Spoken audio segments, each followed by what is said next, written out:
목숨으로 죗값을 치러야 한다. 소중한 생명을 앗아간 살인범에게 사형을 선고하라. 1997년 이후 사형 집행은 중단됐지만 그 선고가 갖는 의미가 크다. 아니다. 사람의 목숨은 그 무엇보다 귀하다. 찬반이 팽팽합니다. 실제로 우리 법원에서 사형은 극히 예외적인 경우에만 선고합니다. 여기 우리에게 잘 알려진 흉악범들이 있습니다. 사형을 선고받은 유영철, 이영학은 무기징역을 선고받았죠. 고유정에 대한 사형 여론도 만만치 않습니다. 오늘 판결의 재구성에서 다룰 인물은 소중한 두 생명을 앗아간 살인마의 이야기입니다. 사건은 1994년으로 거슬러 올라갑니다. 서울 성북구의 여관 주인이 하루아침에 사라졌습니다. 평소 그녀를 알고 지내던 지인들은 불안감이 엄습했습니다. 연락 없이 사라질 사람이 아니다. 무슨 일이 생긴 게 분명하다며 경찰에 신고했죠. 사라진 여인에게 닥친 비극은 무엇일까요? 아직 수면 위로 드러나지 않은 이 사건의 범인은 합당한 죗값을 치렀을까요? 판결의 재구성에서 확인해 보시죠. 네, 25년 전 이맘때 있었던 일인데요. 하루아침에 여관 주인이 사라졌습니다. 채무라든지 고민거리라든지 문제가 있었나요? 당시 수사팀은 이 여성이 사라질 만한 이유가 있었는지를 좀 확인하는 데 주력을 했습니다. 네. 그래서 이 여성이 어떠한 삶을 살아왔는지를 좀 주목할 수밖에 없었는데요. 살펴보니까 정말 파란만장한 인생을 살고 있었습니다. 네. 이 중학생 딸과 이 남편과 헤어진 다음에 중학생 딸과 함께 살고 있었는데요. 사실은 이제 여성이 무엇인가 일을 한다라는 거 쉽지가 않잖아요. 그래서 이 여관이나 여인숙 같은 데서 잔심부름을 하면서 돈을 모았다라고 합니다. 그런데 이 여성 같은 경우에는 얼마나 생활력이 뛰어났던지 이런 여관에서 일을 하면서 모았던 돈을 차곡차곡 모아가지고 결국에는 본인의 여관을 인수해가지고 직접 운영하고 있었다라고 이야기를 하고 있고요. 네. 이렇게 성실했던 여성, 그냥 여관을 비우고 간다는 건 생각하기가 어렵잖아요. 그래서 당시 수사팀이 주변 지인에게 물어보니까 여관 좀처럼 비우는 일이 없다. 그 친구도 그 지인도 이럴 친구가 아니다라고 이야기를 해준 겁니다. 그렇군요. 여관 주인이 갑자기 사라진 건데 딸과 함께 살고 있었다면서요. 그럼 딸은요? 근데 이게 네. 정말 이상한 것이 딸 역시도 행방불명이었던 거예요. 그러니까 네. 이 여성이 실종되기 일주일 정도 전에 딸이 이제 가출 신고가 들어가게 되는데요. 주변 사람들에게 사실 물어보다 보니까 이런 상황을 이제 발견하게 된 겁니다. 근데 사실 딸이 집에서 굉장히 이제 착하고 성실한 딸이었다라고 하고요. 그리고 학교 생활에서도 아무런 문제 없이 사실상 가출할 만한 학생이 아니었다라는 평가가 주변의 평가가 있었고요. 실제로 여관 여주인이 관할 파출소에 딸의 가출 신고까지 해둔 상태였기 때문에 수사하는 입장에서는 굉장히 조금 황당했을 것 같습니다. 그렇겠네요. 일주일 간격으로 사라진 여관집 모녀. 도대체 이 모녀에게 무슨 일이 생긴 건지 모르겠습니다. 단순히 사라진 게 아니라 여관에서 일하다가 변을 당한 거라면 현장에 단서가 있겠죠. 예, 맞습니다. 경찰은 뭔가 이상하다고 판단해서 여관에 바로 가가지고 현장을 검색을 했어요. 네. 예, 봤더니 여관 107호실 네. 벽에 핏자국이 발견이 됐고요. 오. 그리고 침대 시트가 없어진 걸 알게 됐습니다. 네. 여관에는 일괄적으로 똑같은 시트를 쓰거든요. 그렇죠. 근데 유일하게 그 방에 있는 시트만 사라졌다는 얘기는 네. 이거는 혹시 핏자국은 살해 과정에서 그리고 침대 시트는 어떤 사체를 유기하는데 그 유기 목적으로 이용하기 위해서 들고 간 게 아닐까 이런 의심을 이제 합리적으로 할 수 있는 거죠. 서 팀장, 그리고 딸이 남긴 메모도 발견이 됐다면서요. 네, 메모는 여관이 아니라 이 모녀가 거주하던 집 안에서 발견이 됐습니다. 그렇군요. 그런데 메모는 딸이 엄마에게 남긴 메모로 추정이 됐는데요. 이 내용을 살펴보면 엄마 나 사랑하는 남자가 생겨서 그 남자를 따라가기로 했어요. 아저씨랑 행복하게 사세요. 이렇게 다소 의미심장한 메모가 있었고요. 아마 추정을 하기로는 이 메모를 보고 엄마가 딸의 가출 신고를 하지 않았나 이렇게 조심스럽게 추정을 할 수 있는 대목이죠. 네. 하지만 딸이 남겼다기에 갑자기 사랑하는 남자가 엄마도 모르게 생겼다. 굉장히 의심스러운 상황인데 아저씨는 또 누굴까요? 네, 경찰이 이 아저씨를 찾는 데는 그리 시간이 걸리지 않았습니다. 이 여성이 운영하던 여관에 가보니까 웬 남자가 그 여관에 있는 겁니다. 네. 이 동거남이었다라고 하는데요. 이 동거남은 여관 주인인 것처럼 이 여성이 사라진 뒤에 여관을 직접 운영하고 있었다라고 이야기를 하고 있고요. 경찰이 너무나 조금 황당해가지고 어떻게 된 거냐, 이 모녀가 어떻게 된 거냐라고 물어보니까 딸은 가출했다라고 이렇게 이야기를 했고요. 네. 안에 이 뭐 동거녀했던 여성, 이 여성 같은 경우에는 여관주인이죠. 네, 실종됐던 여성 같은 경우에는 절에 뭐 불공들이러 가서 그 후에 소식이 끊겼다라고 하면서 아무 일도 아닌 것처럼 담담하게 경찰에게 이렇게 이야기했다고 합니다. 네. 담담하게 얘기하는 동거남 굉장히 수상한데 정체가 뭐였습니까? 이 남성 같은 경우에는 이제 1977년에 출가해서 승려로 네. 활동한 전적이 있다라고 하고요.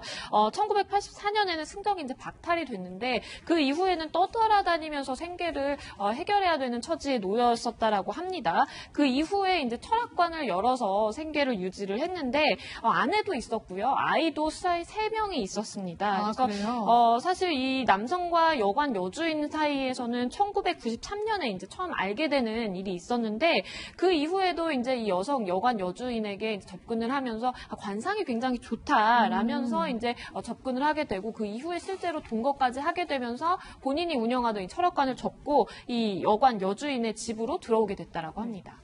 물론 좀 의심스럽지만 무턱대고 가서 살해했냐 이렇게 물을 수는 없잖아요, 위원님. 그렇죠? 아, 그렇게는 못하죠. 네. 일단은 아마 이 사람을 만나서 여러 가지 이야기를 유도한 다음에 여관을 살펴보는 과정에서 아까 말씀드린 것처럼 네. 백치로의 혈흔, 그다음에 침대 시트가 없어졌기 때문에 그거를 경찰이 발견했기 때문에 경찰의 입장에서는 아마 어떤 느낌이 있었을 거예요. 그래서 이 사람을 본인의 동의를 받아가지고 저녁 8시쯤에 이제 임의동행 형태로 경찰서로 데리고 와서 네. 두 사람 딸하고 그 여관 여성분의 주인이죠. 그 행적 같은 거를 구체적으로 이제 질문하는 거죠. 조목조목. 그런데 아무래도 이 사람이 거짓말을 하는 과정이기 때문에요. 말문이 막히고 그랬던 것 같습니다.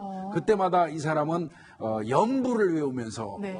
그 피해갔다는 거예요. 근데 이 그 경찰의 어떤 질문에 대해서 엉뚱한 얘기하고 연부를 외우고 한다는 거는 경찰 입장에서 볼 때는 범행 인정하는 겁니다. 아, 그래요? 네. 물론 수상하고 이렇게 형사의 촉으로는 범인 같다고 하시지만 물증, 강력한 물증이 없거든요. 서 팀장, 뭔가 경찰이 떠올려내야 될 것 같아요. 맞습니다. 그래서 혹시 놓친 게 없나 하나하나 다시 한번 짚어봤습니다. 그런데 이 딸이 남긴 메모가 조금 이상했습니다. 사실 딸이 남긴 메모는요, 자필이 아니라 타자기 형태로 작성된 것이라서 이게 실제로 딸의 필적인지는 확인을 할 수가 없었습니다. 그런데 중3의 딸이 쓴 것 치고는 조금 오타가 많았습니다. 특히 이상한 점이 있었는데요. 그러니까 옆으로라고 써야 할 것을 원래 피읍 받침인데 비읍 받침으로 저렇게 맞춤법이 틀린 겁니다. 그런데 경찰 입장에서는 중3이나 된 사람이 저렇게 실수인 것 치고는 너무나 이상한 맞춤법 오타. 이게 혹시 딸의 오타가 아니라 범인의 오타가 아닌지 이 엽이라는 글씨에 주목을 하게 된 거죠. 네, 그러니까 딸이 남긴 게 아닌 것 같다 이 말이잖아요. 위원님, 경찰이 어떻게 밝혀냈습니까? 이거는 이제 흔히 사실은 경찰에서 쓰는 기법이기는 합니다. 잘 틀리지 않는 철자법을 습관적으로 지속적으로 틀리게 쓰는 경우가 있는 거는 그 사람이 범인일 확률이 많아요. 그러니까 이 경우는 옆자리, 옆집 뭐 이런 거면 피읍 받침이 돼야 되는데 자꾸 저 사람은 비읍 받침으로 써놓으니까 원래 이 사람이 이거 쓰는 과정에서 요번 한 번 실수한 것인지 원래가 습관적으로 이 사람은 피읍 받침을 비읍 받침으로 쓰는 건지를 경찰이 확인을 해야 돼요. 이런 경우에는 이 사람한테 자필 진술서를 유도를 합니다. 다른 사안이 있는 거를 당신이 한번 쭉 써봐라. 그리고 반드시 옆자리, 옆집 이 피읍 받침이 들어갈 그 문항을 제시를 해줘요.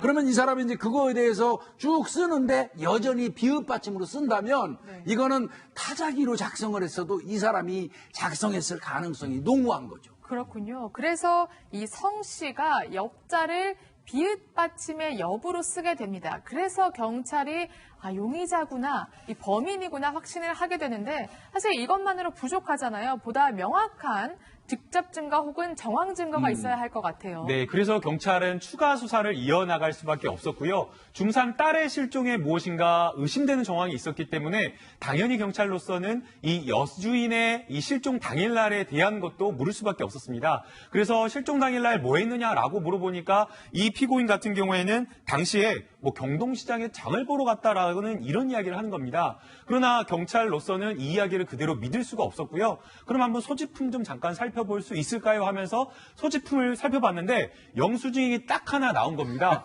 그런데 이 영수증이 바로 여주인이 실종 당일날의 영수증이었고요. 해당 영수증은 고속도로 휴게소에 식당의 영수증이었기 때문에 결국에는 이 동거남의 거짓말이 바로 그 자리에서 들통이 나게 된 거예요. 그렇군요. 알리바이도 깨지고 정말 거짓말도 모두 들통이 나는 건데 자백을 혹시 했습니까? 그렇다면요? 자백을 했습니다. 사실상 이제 조사를 받으면서 말씀하신 것처럼 계속 모르쇠로 일관을 하거나 아니면 연부를 외우거나 이랬던 이제 남성이었는데 이렇게 알리바이까지 사실 들통이 나게 되니까 더 이상 거짓말을 할 수가 없게 된 거죠. 그래서 범행 일체를 자백하게 됐는데 뭐라 그랬냐면요.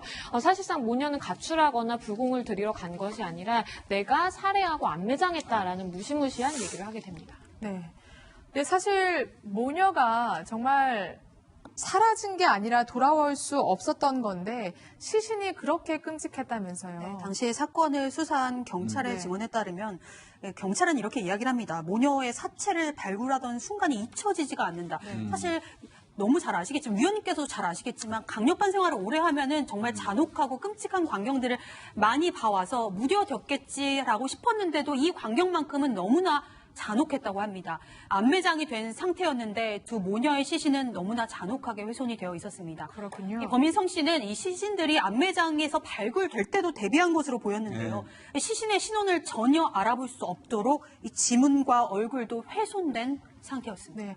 잔혹하게 훼손을 했는데 사실 살해한 순서를 조심스럽게 살펴보면 딸을 먼저 살해를 그렇죠. 했더라고요. 네, 동거녀 딸을 네. 먼저 일주일 전에 살해했다라고 이야기를 하고 있고요. 살해 이유는 정말 납득하기 어려운 말도 안 되는 이유였습니다. 이 동거녀 딸을 목졸라 살해했다라고 하는데 목졸라 살해하기 하루 전날에 이 모녀의 딸이 이 성 씨에게 굉장히 좀 화를 냈다라고 합니다.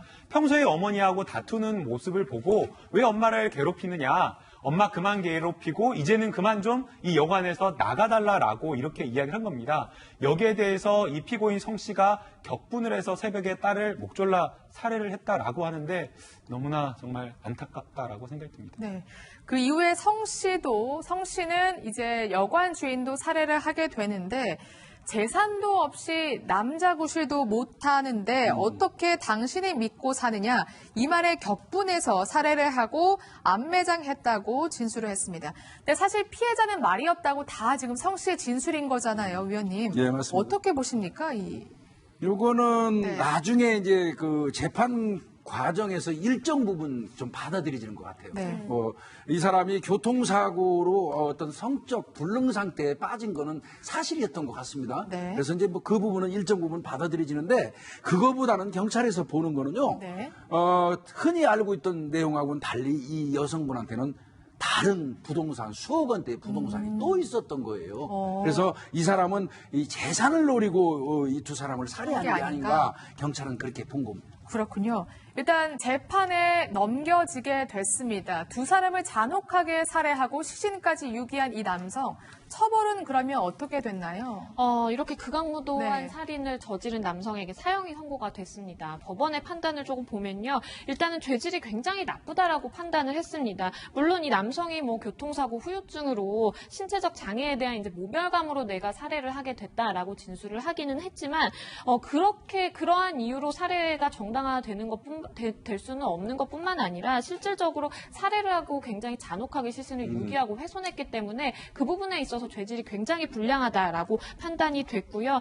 극악범죄에 대한 경종을 울리고 또 보다 나은 사회를 만들기 위해서 피고인을 사회로부터 영원히 격리해야 될 필요성이 있다라고 인정을 했습니다. 네. 하지만 사형 집행은 더 이상 하지 않고 있기 때문에 지금 성 씨는 25년째 교도소에서 복역 중이라고 합니다.